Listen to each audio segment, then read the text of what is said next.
A huge change has just been confirmed for Social Security, and yes, it's official. The U.S. Senate has just voted to confirm a brand new acting commissioner, marking a major shift in leadership that will have ripple effects on the entire program and the millions of Americans who rely on it. If you receive Social Security or expect to in the near future, this directly impacts you. In this report, we'll break down exactly what happened, what this change means for beneficiaries like you, why this could shake up how benefits are managed moving forward, and what lawmakers are demanding from the incoming commissioner just moments after his confirmation. Plus, I'll share real stories from our community, including someone who sat on hold with the Social Security Administration for over 4 hours, and explore how staffing shortages could make everything even worse. So stick with me to the end, because this is a story that's still developing, and what's coming next could affect everything from benefit processing times to how much support you get from SSA offices nationwide. Social Security in the spotlight, why now? Before we jump into the details of the Senate confirmation, I have a quick question for you. Have you noticed how often Social Security has been making headlines this year?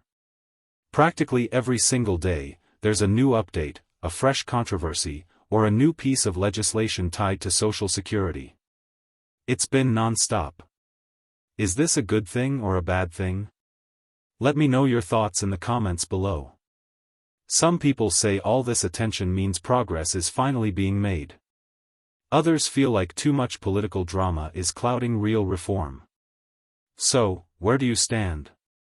Sound off, I want to hear from you. Senate confirms Frank Bisignano as acting commissioner. Now to the breaking development.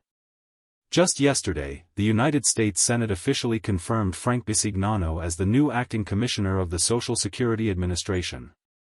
The vote came down to 53 to 47, falling directly along party lines. That tells us this wasn't just a routine change, this was politically charged.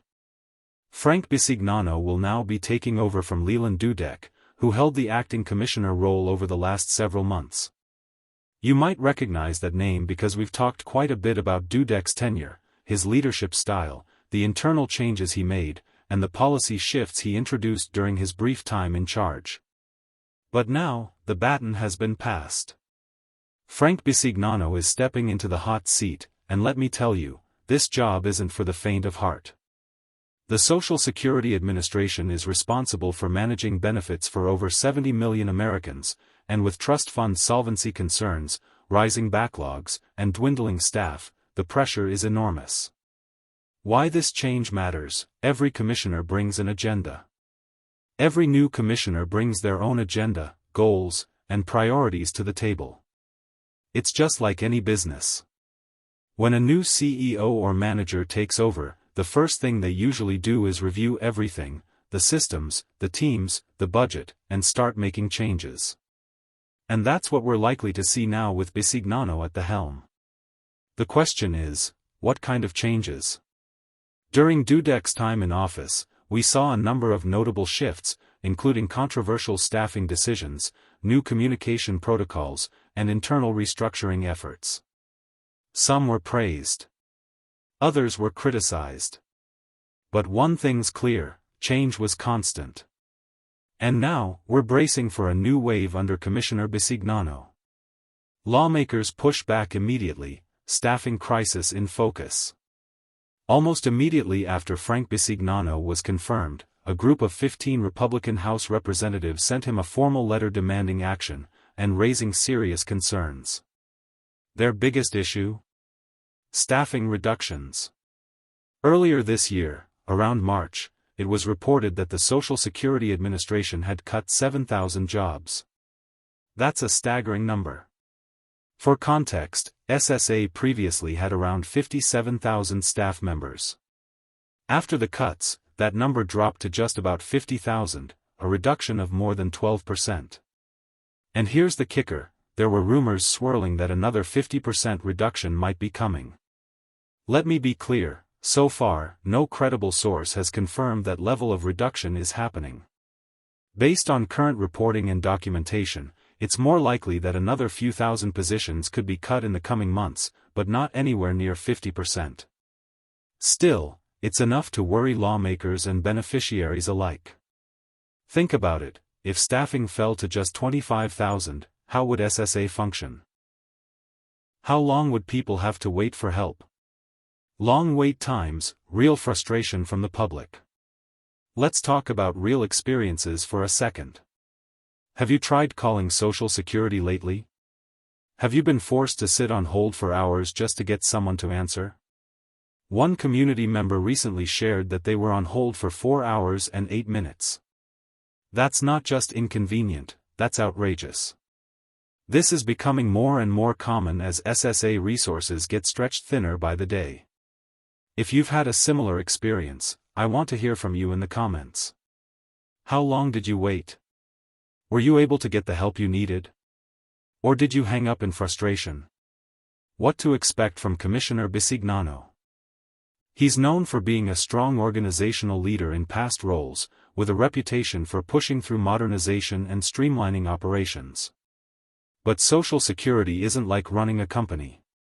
It's a deeply personal, high-impact system, and changes here affect real people's lives. Bisignano now has to face mounting pressure to reverse or justify staffing cuts, calls to reduce backlogs in disability and retirement applications, growing demands for improved customer service, and the looming shadow of trust fund insolvency. No easy task. More changes are coming, stay tuned. Here's the bottom line, this isn't the last big change you'll hear about in 2025. If the first few months of this year have taught us anything, it's that Social Security is at the center of a political, financial, and social storm. With Bisignano stepping in, more changes are likely on the horizon. We'll probably see shifts in how benefits are processed, how the SSA communicates with the public, and possibly even new policy proposals. Whether those will be positive or negative remains to be seen, but you can count on me to be here every step of the way. So be sure to subscribe and stay connected. This story is still unfolding, and I'll keep you updated with every major development. Quick note on Medicare help, free resources available. Before we go, I want to mention something important. If you're turning 65, retiring soon, or simply confused by all the Medicare options available, I've partnered with a trusted team of Medicare advisors who can help, and it won't cost you a thing.